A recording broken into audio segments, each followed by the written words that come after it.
বাবা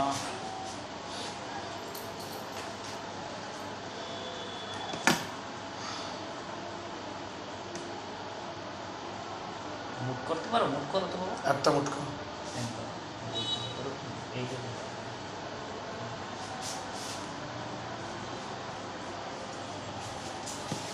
ওষুধ দিয়েছি তো, ব্যথা নেই। আর বেটা গো ব্যথা নাই না। জোরে মুট করো, মুট করো বাবা, মুট করো, মুট করো জোরে। ও এমনি একটু শক্ত লোক।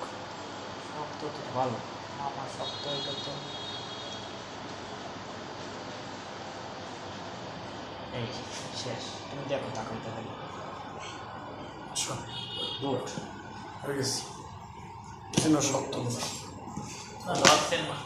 লাড়া দিতে পারে হ্যাঁ ও শক্ত। বাচ্চা যে না তাও তো ক্যান্সারই ভালো।